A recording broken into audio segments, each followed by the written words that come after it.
Welcome to Align and Embrace, where over 50 years of combined clinical experience meet a commitment to cultural humility and social change. In this episode, the Align and Embrace team discusses why culturally responsive service delivery is so crucial. Listen to insight from both leadership and our team of emerging culture cultivators as we all discuss our own why. So we've all had an opportunity to go through the microlearning, as I was saying.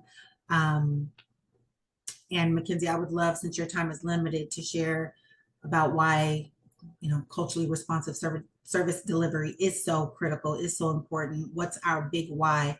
I know we shared it. However, Amari, Jack in Australia have not yet had the opportunity to hear our why, and we haven't had the opportunity to hear theirs. So just briefly, we don't want to take up a considerable amount of time. We have lots to talk about, but if you could lead us off in sharing why it's so important, and then just call whomever else you want to add into the conversation in, and we'll go around like that. Sure. So I think the why for me, in terms of being culturally responsive, it really ties into the why for me in general in my progression into social work. So I started my MSW not coming from a BSW or another related bachelor's. And so it was a really big challenge for me to step into a position where I felt like I was almost brand new at something that I should be kind of adept in, because I felt like it was part of who I was, right? But being really new to it and being a professional in my career already, it was really hard for me to sometimes step back and say, I don't know everything, and that's okay. And it's okay to be freaked out. And that's part of the process of getting through this and learning what experience is. So when you're really out there, when you're freaking out, you're like, this is what I did last time, and this is what worked for me and what didn't. Tying that into responsiveness, I feel like when we say we're culturally competent, we're saying we know everything, right, about culture. We're acting like we are the experts on that, so to speak. And part of that humility and responsiveness is saying, I don't know everything, but when I learn information, I'm going to be responsive to that based on the information that I'm given. So you always have an open mind, you're always willing to learn, and that doesn't inhibit you from stopping yourself at walls where you say, I already know this, I don't need to go further, I don't need to question this piece. But there lies maybe your critical element to providing that quality care and service. And so for me, that's how, the why ties into cultural responsiveness ties into my personal mission. And Australia, I love your name. If you'd like to go, I'd like to hear from you. Yeah, of course. So for me, the importance of like being culturally responsive kind of comes same kind of concept is I didn't come from a BSW background, but my background in advocacy focused a lot on social justice and like building in the Black community and engaging other communities and other cultures to kind of partner with us or work with us to like strive and to make our communities work better together and serve each other in ways that maybe would just be more effective overall. And so I think that understanding other cultures has just been very important to me, because I feel like a lot of times when I was growing up, I was misunderstood, or like seeing my family and them navigating, like they were misunderstood in different spaces because people didn't understand where we were coming from. And so I think it's really important that like when we're talking to clinicians and caregivers, parents, even like clients, we're making sure that we're being intentional with our responses and being intentional and understanding, like I had to put my pride to the side or my beliefs to the side to understand you, accept you, and then be able to focus on that or move forward on that. I will say Jack next. Okay, cool. For me, I think the most important thing is with our clients building trust and rapport. And I think the main way to do that is if they feel understood. And it kind of makes our job actually a little easier as I forgot who said it, but one of you both said it. Letting the client really be the expert in themselves, because we can't possibly know every culture, and we can't possibly know everything about the client. So kind of deferring to them and learning from them as much as anything is definitely going to be effective and build better communication. And I think that goes with respect and dignity too. So affording our clients that is definitely gonna help in the long run. Shyla? Yeah, well said, everybody. I definitely agree with all of your points. And I think the biggest thing that's coming up for me of why providing culturally responsive care is important is the desire to not cause further harm or trauma to the people who are already experiencing this. You know, there's a reason why we get into this profession. We want to help people. And oftentimes, I think people come to us for help. And if we're not responsive and if we don't try to have that understanding, it's just leaving people worse off than when they started. And so I think the harm reduction is the biggest aspect for me. And also being able to like understand and advocate for the needs of your clients. And to be able to do that, you need to have an understanding with them and their experience. So yeah. And take it away, Dr. Alexander. She's about to make me fall on the floor. I'm like, all you all have said some really good stuff. I'm just like, oh my goodness. Thank you so much. See, this is what I like. So for me, I think it's really important to be culturally informed and responsive for all of the reasons that we've heard. And I I really find ways to take it, let's take it up. Let's take it up, right? So when I think about what you all have said, that's so true. And I also see more times than not, the practical application is like very challenging for people to do. And so in this journey that I'm taking to be culturally informed and responsive, because I think it is a journey, right? Like, because what do we say? We can never be totally knowledgeable in all of the cultures. I mean, I've said it before, but like I can barely be knowledgeable in the cultures that I belong to because things change so much. I change, and who I am today, it's so different than yesterday. And one of the things that I've been tapping into more recently is, okay, so what do I do with all of this, right? And so that's why I love this, because we're talking about it. We can talk about practical application. We can share with you all what we've done, you know, and we can bring in the learnings that are within the app and make more learning for folks, because this interactive style, I think, is really critical. But the thing for me that I want to bring it back to the point is, it's important to me to be culturally informed and responsive, because if I'm not taking an approach to do so, then I'm not able to check myself at the door when I have the narratives that come up in my mind, when I think I know what is going on. Because the reality is, we know what the diagnoses are, we know what the characteristics, we know all of those things, right? Like, so I know somebody shows up, and if I look at their assessment, they show up and they present as they're depressed, right? But are they really depressed? I mean, how in the world do I know? I haven't talked to these people. I'm just looking at, you know, I don't know people from the can of paint. So what I realize is that I need to make sure that even though I know what I see, I don't allow what I see to define the person or what they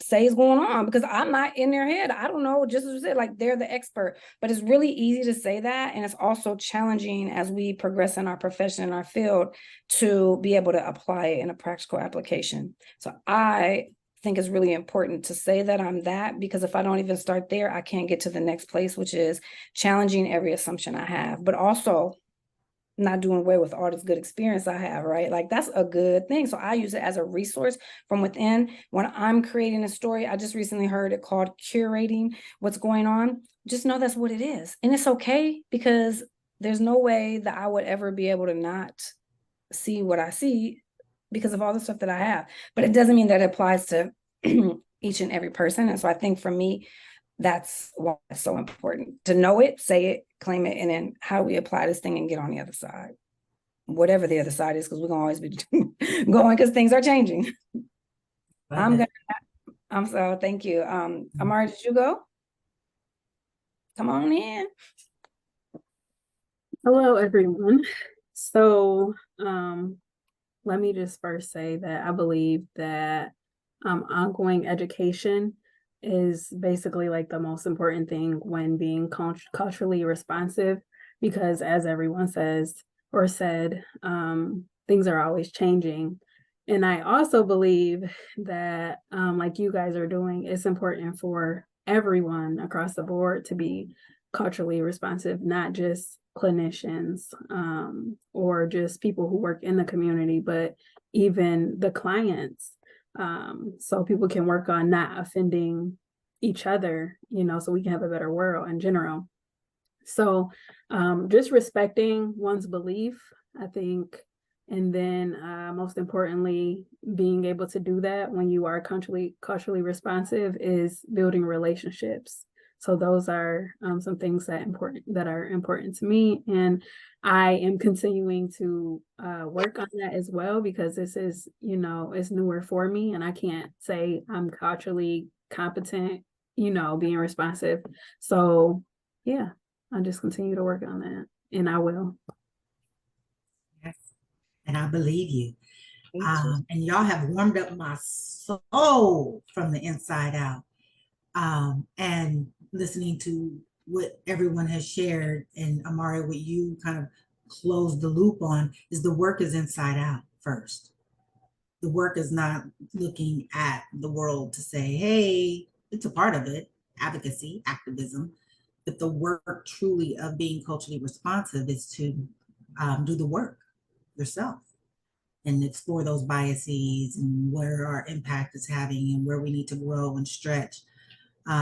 And it's important because historically it has not happened, right? The DSM-5, the landscape of social work was not created in a culturally responsive way. And the field has done more harm than good historically in their best intentions to help. That's clinically, social work, and all medical. To Amari's point, everyone should be in these conversations and exploring these dynamics. And it's important because it has not happened in a meaningful way. And so now we have an opportunity. I think it's more important now than ever, since if you look at the landscape, half the country feels differently. And so that means something. And so we have a responsibility in social work as advocates to speak truth to power, the micro level, meso level, and the macro level. And so I'll just end with what came for me, Amari, when you said the clients too should be doing it. I'm working with someone very high level executive work in therapy, and her symptoms are not getting better. She's a Black woman working in a very white centered, and I'm trying to be conscientious as I'm kind of sharing, but in terms of her story. And I asked the question, and I asked, I'm curious to know what you think, how you think race, ethnicity, culture plays a factor in what you're sharing as an imposter syndrome or depression, anxiety, burnt out, don't want to work. Even with the $200,000 salary, I don't know how much longer I can do this. And she had said, no one ever asked me that question before. So to Dr. Alexander's point, what does it look like in practice? It looks like asking the question, even when your voice shakes, even when you're nervous, even when they might get offended and be like, I have had people of color to say nothing, no, race doesn't play a part. And that's okay, because they might not see it yet, right? But opening up the floor for the conversation to happen. And then she was able to be like, yeah, I mean, actually, I am the only white person in the entire lab. Where's my people? Come on in, Dr. Thank you. That was good. And when I heard what you said, it made me think like, she doesn't see it now, right? Like she doesn't see racism as it, and she never may, right? So as to be culturally informed and responsive, and I think I just really like slammed this into the dang on basket like recently, like boom, I understand this, right? Like, but it, and I like to be silly. I'm silly sometimes when I say, but I think it's really too, where does the person find, and I'm in this training called Polarities, I'm gonna give them credit for it. They call it the suffering. I don't know that I would associate feelings of suffering, but if it's something that's impacting their appearance, their function in their life, and it's something that we are supporting them in, if we try to go in and support them in an area that we see that they look like they're functioning in, because we know it all. We definitely know it all, right? If we try to go in and do that, we may miss an opportunity. We may lose somebody who could have received support and help, right? But as Shiloh was saying, we weren't informed and responsive enough to be able to tap in and tune into what they needed. Awesome. Australia. I wanted to touch on just something that I've noticed actually in the workplace, and I don't think I knew exactly how to identify it prior to like starting classes and even like the meetings that we've had and the readings that I've been doing on the app. But I had a situation in the workplace, and I see in HR, like when it comes to upper management, not understanding how to be culturally responsive with staff, even especially working in the mental health field. So I know how we talked about like burnout, and just kind of like being like kind of beat down and like worn on yourself, and you don't know if it's because of like the work or if it's because of the staff you're working with or the lack of understanding that they have for you, or like maybe what you're experiencing. And now that we're talking about this, like I'm seeing all these things that I experienced, or my staff came to me and they were like, hey, this happened, or so and so said this, and I'm like finally getting to put the pieces together because I like am learning about this now. And I think it's not always something that we've talked about growing up. Like when I was growing up, it was like, you need to be culturally aware, be conscientious of like things that you say, but I never really had a term for it or a deeper understanding for it. And so when I think about it, I remember there was a situation where I was working on MLK Day, and I normally do volunteering on that day. And I was explaining to my boss's boss that I needed to leave because I had worked almost 20 hours. And I was asking for somebody to come in, and she was like, oh, nobody can come in. I hope they're spending MLK Day the way that they should be. And I'm the only Black person in the office. And so when I'm thinking about it, when I had the conversation with her about how like that was disrespectful and how that wasn't appropriate, I'm responsive and understanding of like who I am or what I celebrate or what I work around. So this has like been really eye-opening for me, and even just hearing these like stories and the understandings, has made it so I can like go back and explain to them like, hey, we need to do these trainings at work. Like we really need to talk about this, because aside from being culturally responsive with the clients and with the caregivers and the clinicians, like upper management needs to be culturally responsive, because how are you interacting with the staff who then interact with the clients? Because we learn from each other. I love it. I love it. I love it. I was gonna say what I heard or what I took away from, I mean, I took so much away from what you said, but one of the things that hit me was like, oh, just came up, was putting name to form. And I think that's what's happening for you, right? Like you've known a lot of it, anyway. A lot of it we know just because of what we experience on daily, what we see, but often we have those subtle, right? Sometimes they're not even microaggressions. It's like a macro, I don't know what you want to call it, but it's not a microaggression. But I understand why they call it microaggression because of the way that a lot of people want to term it. But all of that to say, that was very powerful, and thank you for sharing that experience. It's all good and it's all important. I just wanted to do a little bit of modeling really quickly, since we are talking about implementation of culturally responsive practice. And my modeling is you, Australia. As Kara mentioned, thank you so much for sharing your experience, and just wanting to validate having to contend with that, especially like, oh, I'm putting the name to form now, but all prior to that, I imagine how many, as Kara mentioned, microaggressions have happened over time to all of us in some shape, form, or fashion. And what came up for you, I was kind of in your mind as you were sharing, and I'm like, ow, ooh, huh. And what I loved is that you spoke your truth, right? You may not have had, that with Dr. Hardy, kind of his framework that you just leaned into, positional power, but you used your personal power to say, hey, wait a minute, this doesn't feel right. And we should be having now, oh yeah, we sure should be having these conversations. I remember when, now I'm being able to connect the dots and make the links. And so we all have like what he refers to as these invisible wounds that we bring to this work. And so we need to model trauma informed service delivery in these spaces when those kind of stories come up, when folks are sharing their experiences, taking deep breaths, like being really mindful. It's late, it's tired, y'all tired, and you're still leaning into some conversations that are incredibly difficult to have sometimes and to stretch yourself. So I just wanted to show my appreciation and compassion and care for that you have been contending with.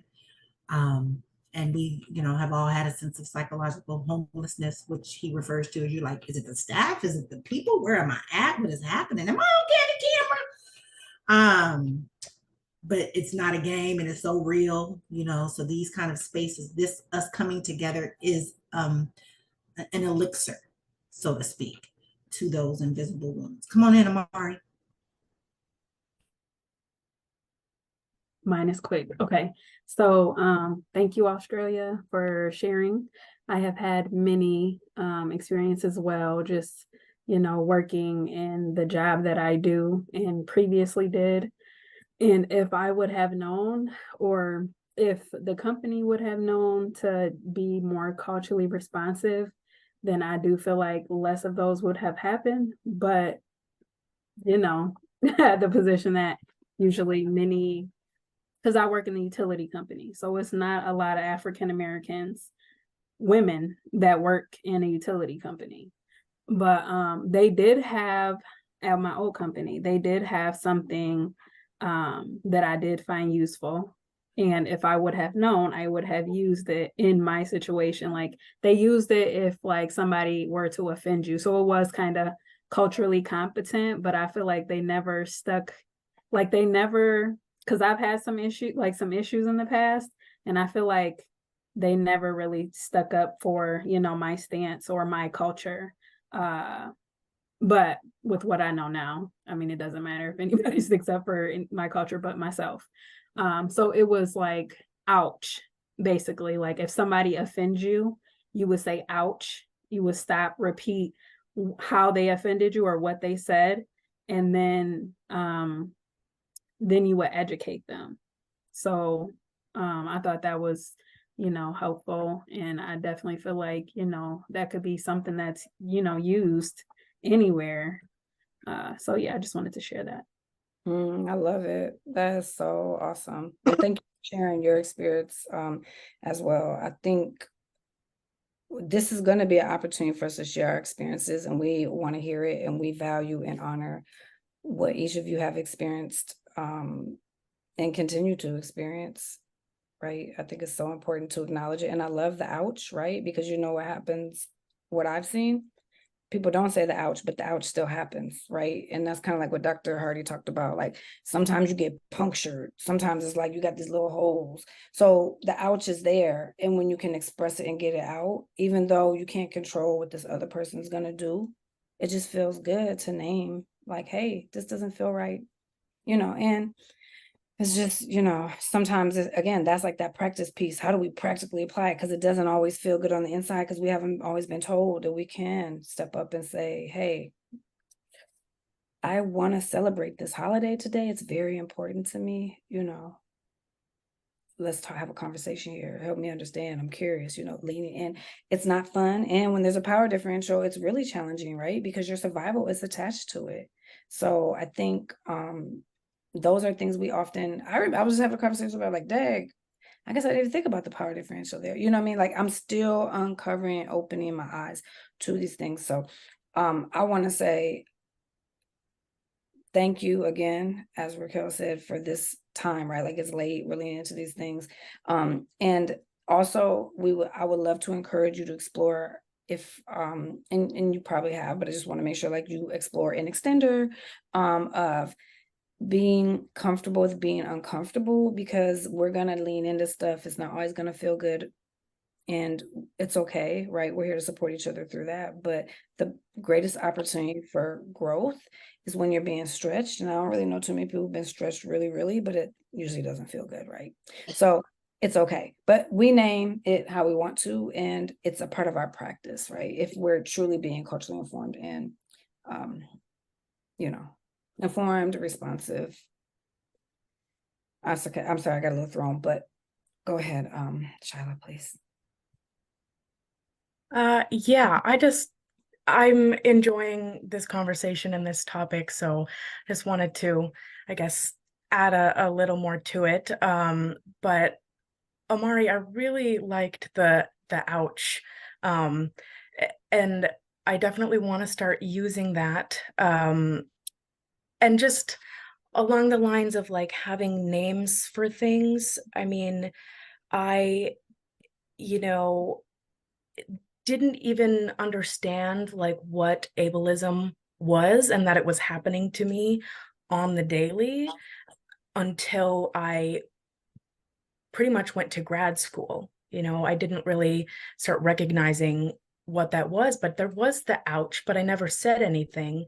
And everyone in my life was just kind of like, oh, they just don't understand, especially, seeing someone young like me in a wheelchair or, using a cane. It just doesn't make sense to people. And I'm like, yeah, but it's still like, I would still just be left with not feeling good about myself. And even for a while, like, I didn't even say that I'm disabled. And now that I've learned more about it and given a name to, how I'm treated often, I say that I'm disabled all the time. Like, I'm cool with it. I understand that's like not a dirty word, and but I think what I've been doing now is like trying to do the little bit of education piece, but I think having that template with the ouch and then bringing up the education piece is going to be way more powerful than just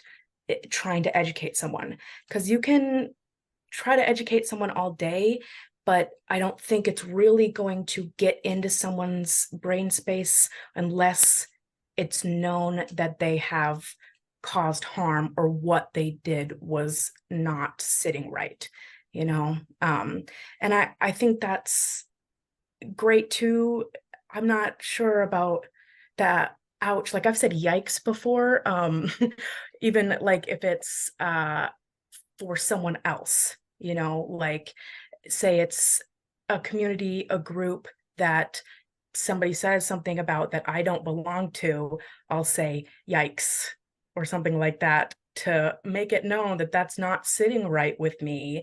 And so I just wanted to put that out there as a addition to the ouch, because I feel like ouch is that hurt me, and then yikes is like that's not okay. So there's my input. Go ahead, Australia.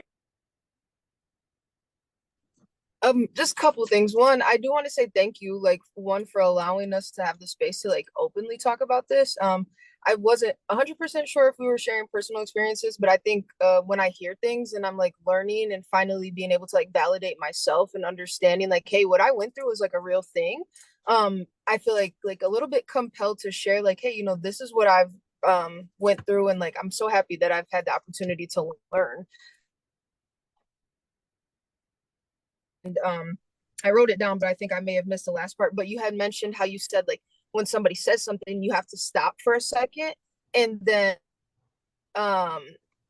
repeat it back. Like almost, I don't know if you meant like repeat it back to them or just repeat it in general. And I may have misunderstood what you were saying, but now that I'm thinking about it, I was like, I did stop when they said that to me, and I was like, hey, did you realize that you just said this to me? And I think I probably could have carried myself in a little bit more of a professional manner, but in the moment, it was like, you really, it is that ouch. It's like, dang, like you really just kind of cut me deep. Like you didn't think about what you were saying or how that would affect me, because it doesn't affect you. And I think that's a really big thing, is like, okay, just because it doesn't hurt me doesn't mean it's not going to hurt the other person, because I didn't think about the context of it. So I think that was like a big point, like that stop and to repeat it, because once I was able to repeat it to that person, they didn't apologize for it right away. They sat on it. And we ended up having a meeting like a couple weeks later to be able to address the situation. And by that time, I think they had time to like sit and think like, hey, it was wrong of me to say it. I don't think that they were 100% genuine about apologizing for it, but at least they had the time to sit and process and be like, you know what, like maybe I didn't need to say that. Like maybe I could have kept that to myself almost. Like they don't have to apologize, but at least allowing them the time to think and be like, I should have taken time to be more culturally responsive. Like I should have been more appropriate in that time. So thank you for bringing that up, because I think that's really powerful, being able to repeat it back to them so that they can learn from what they said and not what I said. Mm-hmm. Jack, I seen your hand go up a couple times. Yeah, I was just gonna say, like, I've been kind of quiet, just listening, but I'm really learning a lot and soaking this in. I consider this training for me, truly. I mean, cultural competence is not something that's like taught in every class. We do learn about it from time to time, but I think what's important is, and what I'm hearing a lot of people, or a few people talk about their experience having those punctures, having those wounds. And I think if we're all proficient in cultural competence, we could really prevent a lot of the future wounds. Just understanding the nuance behind it, and how to just kind of eliminate hurting others, even if it's inadvertent or unwitting, So it's really an honor to listen to this conversation, and I'm really gaining a lot from it, for sure. Thank you. Australia. I'm sorry, I just have one more thing to say real quick to what Shyla said. I think it's really powerful that you kind of like took back that word, or the meaning of the word, like ableism, and just like being able to say like, this isn't a bad thing. Like I can turn it around and be accepting of it, because it's not necessarily something that like defines me. Like maybe it's a portion of who I am, but it's not entirely who I am, or who, like, what makes it up for me.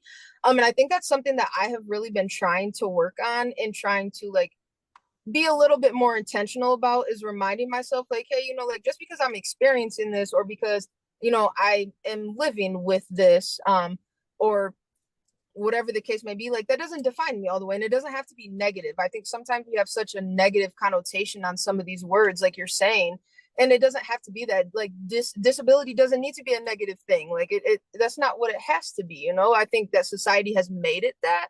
But I think like us having these conversations in these groups, and people being passionate about like changing that, is so much. So for you to be able to be like, you know what, I'm going to reverse that and make myself proud of who I am, and like prideful of like, who I am, like that's so powerful, because that's hard, and that's such a process. And like, I'm very inspired by you being able to like reverse that and be, take that kind of back. One thing I want to also bring into the space, and then I'm gonna check for time because I know we have like an hour and a half, is that what I heard today was really like acknowledging like, wow, this happened. And I think it's so important that we also recognize when we're not being culturally informed and responsive, sometimes it is, in my opinion, again, if y'all can challenge me if you want, it's okay. I don't know it all, but I do think this. I think it's almost like you get gaslit, right? And so like, we don't want to be gaslit because we have our experience, and our experience isn't real or valid to somebody else. That's a gaslight. So we also have to be careful not to perpetuate that. And a lot of the things that happen, we perpetuate because we don't recognize what we're doing. If we knew what we were doing, we wouldn't be doing that. So that'll be also an undertone and embedded, because like I can get on that for like 2 hours, and I don't want to like do all that. Do that because we're having such a good conversation. And I want to, make sure that I put that out there. But even when you're working with clients, and I want to bring an example into the space, just, to again, drive this home, because I know you guys are IP. So and we won't probably say this because I got to be careful on but anyway, I had somebody who experienced a loss, and it was a loss that wasn't really by a lot of people considered to be significant, I guess, because it was a pet. But anybody who's had a pet knows, like, when you lose a pet, like, it's super, super significant. It's really sad, and it's really like horrible. But they also had other things that kind of like lined up with it. So what I realized was that as I was talking to the person, they were like, yeah, this has just happened. And then like, I'm kind of not wanting to get out of bed. I don't think I'm depressed, but it's just, a little rough. I'm just being lazy. And I was like, what? Because I've known this person. So like, I'm like, lazy. That's like the furthest thing this person is. So they continue to talk. So I'm asking the questions. And then I realized, wow, what about you is lazy? Like I'm asking what, because like I've known this person where they're not lazy. And so was able to lean into, isn't it crazy that you have to minimize whatever it is you're experiencing because other people may not agree, they may not get why you feel a loss. It may activate certain things within you, but you can't own any of that. And you got to label yourself as lazy. So not only you going through all that, now we doubling down, right? And we're judging ourselves. We're not showing ourselves grace. We're not even giving ourselves the time and space to grieve a loss that we've experienced because we don't know how to do it. And also because we are going by what other people are saying, and there's just a lot of things with it. So for me though, that's a bigger arching thing, and being culturally informed and responsive, because what if I'm over here listening to what she's saying and not paying attention and using my critical analytical thinking skills? Everything lines up with these diagnoses, right? Loss, grief, all those things, but I'm lazy. And what if I just went with, okay, you're lazy and not explore it? But I mean, again, that's where the meanings and all those things are important. And also helping people understand, like, there are a lot of things that can contribute to why you view things the way you view it. It could be something that happened when you were younger, all those things. But all of that, even how you explore those things, is still tied and linked to the culturally informed and responsive. And yes, Jack, rapport is the most critical element, and you will not likely be able to do that if you can't be culturally informed and responsive. So I love how you highlight that. I love everything that you said, Amara, and you gave us a good little, resource to put in our box, so thank you for that. We all love that one. And, Shirley, you also have been kicking, I mean, everybody, Shyla and Raquel, like, I'm just like, there's so much good here. So I want to again thank everybody and tell you that what you brought tonight for me was priceless. Thank you for listening to this episode of Clinicians for Cultures from the Align and Embrace team. If you'd like to learn more about what steps you can take towards advancing your practice of cultural responsiveness, check out our website at alignandembrace.com and join our Clinicians for Cultures community. If you like our show, remember to subscribe and share with others who may benefit. Let's build solidarity among clinicians, because together we can revolutionize healthcare.